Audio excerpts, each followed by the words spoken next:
কিছু না। না আরে কিছু না। বন্ধু তুই কই পলাইছস নাকি? পালাইছি মানে? মাইয়া মানে তোর যে ক্রাশ কোনে সে আরেকবার লাগে গেছে। তাই নাকি? বলিস কি? আর কইতে কিন্তু বিয়া শাদী থুই এনে নাটক সিনেমা চলতেছে। আর রনি শোন, তুই আগামী 7 দিন আমার সাথে কোনো ধরনের যোগাযোগ করিস না। বুঝুসি তো, মাত্র ব্রেকআপ হয়েছে, আমি মেন্টালি খুবই আপসেট। তুই ভালো থাকিস রে।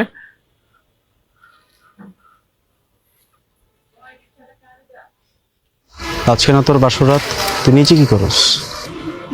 বাসর তো শেষ, কতক্ষণ উপরে থাকবো?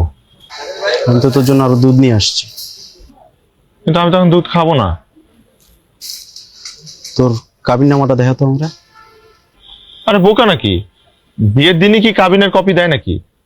রেজিস্ট্রেশন খাতায় যে সইটা করছস ওটা ছবি দেখা। আমি ছবি তুলি নাই। সাক্ষী কে ছিল? ও, রনি, উকিল বাপ। সানি। হ্যাঁ, মানে রনির বড় ভাই সানি। আমি এখন রনিকে ফোন দিতেছি। তুই কি করতেছিস? তুই রনির কেন ফোন দিবি? পাগল নাকি? আমার এরকম অবস্থায় তুই ওরে ফোন দিতেছিস, আমার সন্দেহ এই করতেছিস। তোরে বিশ্বাস কেমনে করবো?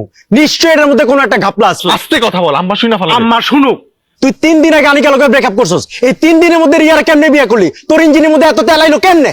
ইঞ্জিনে তেল ভরছি, তেল চলে আসছে।